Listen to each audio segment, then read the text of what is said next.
Members welcome back to own channel stock market funda में। अब देखो, आज का मार्केट बहुत ही वॉलेटाइल था। एक रेंज में रहने की कोशिश की, मॉर्निंग में थोड़ा सा गैप अप ओपन हुआ, सस्टेन नहीं कर पाया और कंटिन्यूसली फॉल हुआ। और मैंने आज कुछ प्रॉफिट अच्छा किया था डेफिनेटली निफ्टी के अंदर, बैंक निफ्टी के अंदर मैं, क्योंकि बैंक निफ्टी को कैरी फॉरवर्ड किया था। मैंने आपको बताया ना, मेरे पास वीक पोजीशन थी, तो मैंने रिलायंस फ्यूचर्स कैरी फॉरवर्ड किए थे, मैंने bank Nifty call option carry forward किया था और ठीक ठाक प्रॉफिट मिल गया। ठीक है, अच्छा प्रॉफिट मिला। अब वैसे भी कुछ स्टॉक्स बीटीएसटी किए थे। एक था यूबीए करके, एक स्टॉक था जो 10-20% की सर्किट कल थी और आज भी 20% की सर्किट मारी। उसको मैंने बीटीएसटी किया था, तो ठीक है, अच्छा खासा प्रॉफिट मिल चुका है। एनीवे, और देखो, आज एक बिग बुल सीरीज का वीडियो रखा है। अगर आपने नहीं देखा, जाके जरूर चेकआउट कीजिएगा। आप लोगों की रिक्वेस्ट पे मैंने बिग बुल सीरीज का वीडियो रख दिया है। पर देखो, कोई रिकमेंडेशन नहीं होगा और आपको कुछ चीजें सिखाने की कोशिश की है, आप जाके चेकआउट कर सकते हैं। ठीक है, चलिए स्टार्ट करें। अब देखो, अगर निफ्टी की बात करें, चाहिए आज की क्लोजिंग प्योरली रेंज बाउंड थी। ये बता रहा है कि मार्केट ये महीने में प्योर साइडवेज रहेगा। कल बहुत ही कॉशियस रहना, क्योंकि आप देखोगे आज ऊपर से फॉल हुआ, प्रीवियस डे को नीचे से रिकवर हुआ, तो मार्केट एकदम साइडवेज रहना चाहता है। और अगर आप देखोगे, फ्राइडे आ चुका है। ठीक है, तो अगर मार्केट को बड़ा मूव करना है तो कल बड़ा मूव कर सकता है, मे बी फ्राइडे फॉल। ठीक है, अभी के लिए तो प्योरली रेंज बाउंड मार्केट दिख रहा है।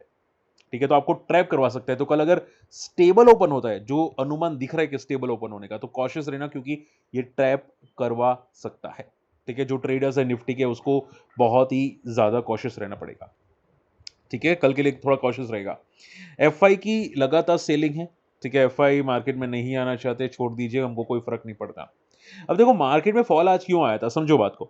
अगर आप देखोगे, डाउजेंस थोड़ा पॉजिटिव था, बट सडनली न्यूज आती हुई दिखाई दी। माना जा सकता है कि ईरान की जो सुप्रीम लीडर है, वो शायद, जो बोलते हैं ना यूरेनियम, वो यूएस को पहुंचाना नहीं चाहते, यूएस को देना नहीं चाहते। तो मे बी डील कैंसिल हो सकती है। और ये देखो, ये गेम चलता रहता है, डील होगी नहीं होगी, इसकी वजह से गेम चलता रहता है और मार्केट में ऐसी वॉलेटिलिटी आती है। आप देखोगे, क्रूड ऑयल वापस ऊपर चला गया। ठीक है, आप देखोगे कल फॉल हुआ था, आज रिकवर कर गया। सो ये चलता रहेगा, ज्यादा सीरियसली मत हो। आप सिर्फ इतना समझो, मार्केट साइडवेज है। स्टॉक स्पेसिफिक फोकस करो, क्योंकि मिड कैप आप देखोगे, देखो स्मॉल कैप ज्यादा भागे आज, मिड कैप कम भागे, तो मार्केट ज्यादातर पॉजिटिव है।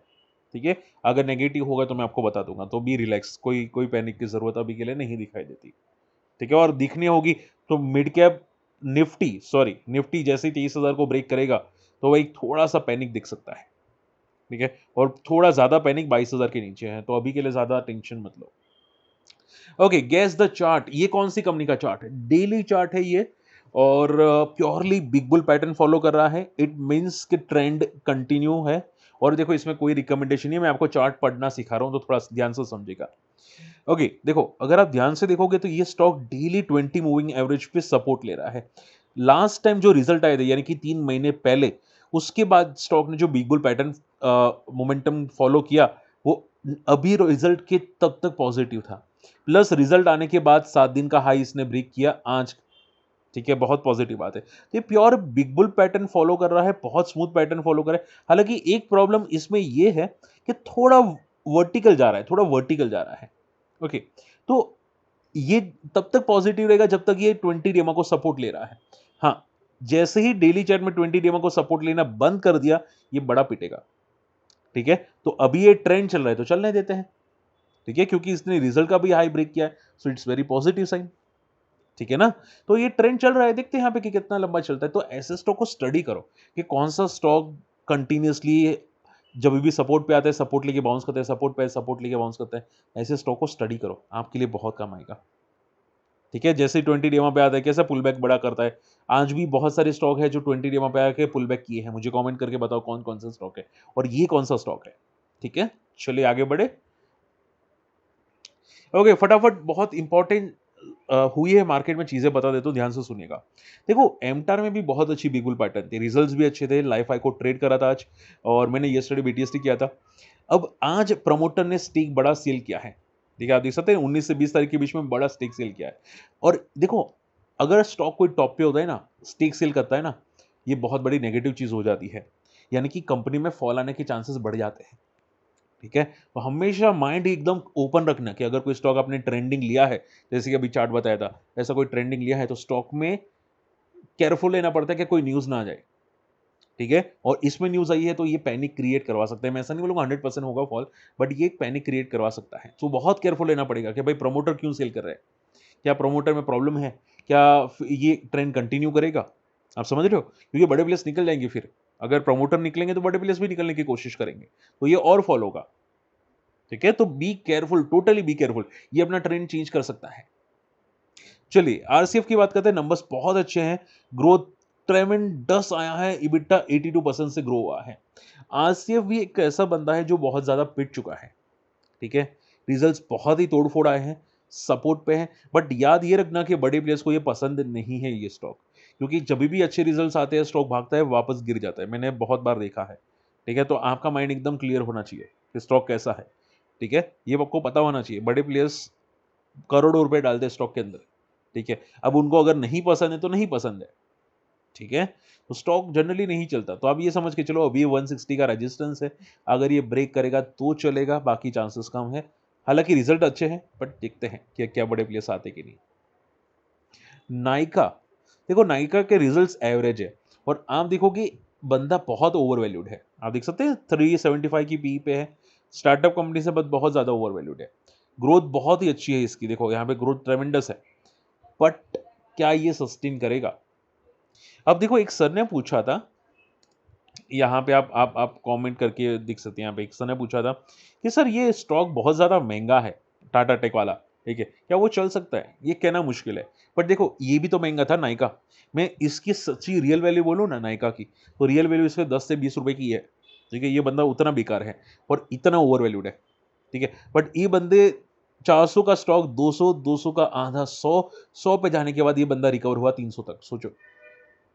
ठीक है, तो बड़े प्लेयर्स कभी-कभी आ जाते हैं क्वालिटी स्टॉक्स में। अगर अगर अगर उनको लगता है कि भाई ये ज़्यादा गिर चुका है, एक पुल बैक आ सकता है, भले डेडिकेट बाउंस हो, भले बड़ा बाउंस हो, बट वो आते हैं। ठीक है, उसके बाद ट्रैप करवा जाते हैं। तो अभी के लिए कॉशियस रहना। रेजिस्टेंस बहुत बड़ा है 320 से लेके 300 का। देखते सस्टेन करता है कि नहीं, बट रिजल्ट्स एवरेज है, not not as good as. ठीक है, एवरेज रिजल्ट है। आईटीसी के प्रॉफिट 97% डिक्लाइन हुए हैं। अब देखो आपको दिखेगा कि प्रॉफिट बढ़ा है 5%, बट इनका जो अदर इनकम है आईटीसी का, वो लास्ट ईयर 15,000 था, 15,000 करोड़। अभी सिर्फ 700 करोड़ का है। इसकी वजह से लास्ट ईयर के कंपेयर में इनका प्रॉफिट डिक्लाइन हुआ है। बट इसको मत देखो क्योंकि वो अदर इनकम थी। आपको देखना चाहिए ऑपरेटिंग प्रॉफिट, जो बहुत अच्छा आया है, अच्छा ग्रो आया है। ठीक है, तो ऑल इन ऑल मैं अगर रिजल्ट बोलूँ तो अच्छे हैं। डिविडेंड भी कंपनी ने अच्छा दिया है। 8 रुपए का डिविडेंड छोटा नहीं होता। नंबर्स अच्छे दिए हैं। तो हालाँकि देखो आईटीसी चलता नहीं है, ठीक है? बहुत बड़ा हाथी है, ये नहीं चलता है, ठीक है? बट नंबर्स अच्छे दिखते हैं यहाँ पे कि क्या ये सस्टेन करेगा कि नहीं। आप ये समझ के चलो कि यहाँ पे 240 से लेके 280 का बहुत बड़ा सपोर्ट है। होप सपोर्ट ले ले, ठीक है? बट देखो हमेशा याद रखो अच्छी कंपनी फोकस करो, जो स्ट्रॉन्ग हो, जो जल्दी मोमेंटम करे। ये बंदा तो हिलता भी नहीं है। बोलते हैं ना हाथी, पड़ा रहता है तो पड़ा रहता है, हिलता भी नहीं है, कितने साल हो जाते हैं। वैसे भी एफएमसीजी कंपनी बड़े प्लेयर्स को पसंद नहीं है। ठीक है, उसमें ग्रोथ होता है 4-5% का। ठीक है, ये तो सिगरेट बिजनेस की वजह से चलता है, बाकी तो चलता भी नहीं। ठीक है, चलिए last note dull is GSW cement. Numbers बहुत ही अनफाड़ू है। ठीक है, अनबिलीवेबल अनफाड़ू रिजल्ट है। तो आई थिंक यार जीएसडब्ल्यू सीमेंट बहुत अच्छा भागा था, अगर मैं गलत नहीं हूं तो। ठीक है, एंड ये एक टाइम पे बहुत ज्यादा पिटा था। अब देखो एक चीज याद रखना कि वर्टिकल फॉल हुआ है तो वर्टिकल रिकवरी आनी थोड़ी डिफिकल्ट है। अभी के लिए 140 से लेके 160 का रेजिस्टेंस है, सो थोड़ा सा केयरफुल है ना। बंदा बहुत स्ट्रांग है, फंडामेंटली बहुत तोड़ फोड़ है, बट थोड़ा वॉलेटाइल रह सकता है। आई थिंक नंबर्स बहुत अच्छे हैं। ठीक है, बड़े प्लेयर्स का हॉट फेवरेट बन सकता है ये। चलिए तो ज्यादातर चीजें डिस्कस हो चुकी है। फटाफट बात करते हैं आप लोगों की क्वेरीज पे। ओके ओके ओके, नई क्वेरीज कौन सी लेने वाले हैं? सबसे पहली क्वेरीज किसी ने कोफोर्ज पूछा था कि सर कोफोर्ज बेटर या इन्फीबिम। देखो आपको कौन सा पसंद है वो आप पे डिपेंड करता है। मैं आपको सिंपल कर देता हूँ।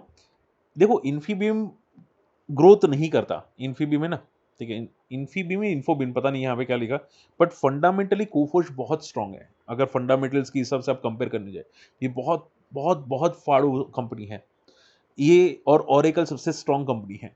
ठीक है, और नंबर्स अभी इस टाइम पे जो आए थे वो बहुत अच्छे थे नंबर्स। अगर आप देखोगे तो यहाँ पे 3 गुना यहाँ पे प्रॉफिट बढ़ता हुआ दिखाई दिया है यहाँ पे अप्रोक्सीमेटली। ठीक है, तो नंबर्स डेफिनेटली स्ट्रांग है। आप सबसे अच्छा बेटर यही दिखाई देता है।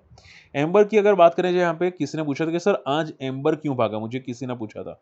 देखो यहाँ पे कोफोर्ज का मैंने आंसर कर दिया है, एम्बर क्यों भागा था। मैंने क्रॉस चेक किया एम्बर, ठीक है, कि क्यों भागा, कोई रीज़न मिला नहीं। ये 4 दिन 3 दिन से लगातार फॉल हो रहा होता, इसकी वजह से आई थिंक पुल बैक हुआ होगा, और कुछ रीज़न अभी के लिए नहीं दिखाई देते एम्बर के अंदर, ठीक है। तो अभी ज़्यादा इसको सीरियसली मतलब, एम्बर को टेम्पररी पुल बैक हुआ होगा। और लास्ट नॉट द लीस्ट, मुझे किसी ने पूछा जीपी पावर सर क्या चल रहा है? सर मैं आपकी क्वेरी एवरी डे नहीं ले सकते, मैं ट्राई करूँगा नेक्स्ट टाइम लेने की, ठीक है। एम्बर क्यों चला रोहित जी, मैं आपको आंसर कर चुका हूँ, और टेम्पररी एम्बर चला है। देखो स्क्रीनर में लिंक आपको कम्युनिटी मेंबर्स को शेयर कर दूंगा, और जो रेगुलर मेंबर्स हैं उनको मैं लाइव वीडियो में शेयर कर चुका हूँ। आप लास्ट 1-2 लाइव वीडियो जाके चेकआउट कर सकते हैं, पिन कमेंट, ठीक है। एंड जीपी पावर, देखो अदानी ग्रुप में जीपी पावर की कोई मर्जर की कुछ न्यूज़ आ रही थी कि जीपी पावर का कुछ पोर्शन खरीदा है अदानी ने, पर आज कोई ज़्यादा मोमेंटम थी नहीं। तो मुझे लगता है कि ये शायद कंफर्म न्यूज़ है भी कि नहीं, और अगर है तो चलना चाहिए था जीपी पावर, ठीक है। तो इतनी ज़्यादा स्ट्रॉन्ग लग नहीं रही है न्यूज़, ठीक है। बट आप स्टिल अगर आपको लगता है तो आप सिर्फ एक चीज़ समझो कि जेपी पावर में 20 से लेके 21 रुपए का बहुत बड़ा रेजिस्टेंस, इसको एक बार ब्रेक करने दो, फिर शायद जाके चले। बाकी आई थिंक ये बड़ा प्लेयर शायद, मुझे नहीं लगता कि इसको संभाल सकता है, ठीक है। अभी कोई बड़ा प्लेयर है भी नहीं लगता, स्टॉक पीटा हुआ है, मरा पड़ा है, आई डोंट थिंक सो, ठीक है। बाकी डिटेल में बाद में डिस्कस करेंगे कि एग्जैक्टली क्या न्यूज़ थी जेपी पावर अदानी की, ठीक है। होप आज का वीडियो पसंद है, वीडियो शेयर करना, चैनल सब्सक्राइब कर लेना, और हमारी कम्युनिटी में आना चाहते हैं, हमारे लिंक से अकाउंट ओपन कर सकते हैं। बहुत सारे मेंबर्स हैं जो काफ़ी चीज़ें डिस्कस करते रहते हैं, ठीक है। एंड अगर आपको अकाउंट ओपन करना है, अकाउंट ओपन कर सकते हैं वीडियो के कमेंट लिंक से। मिलते हैं अगले वीडियो में।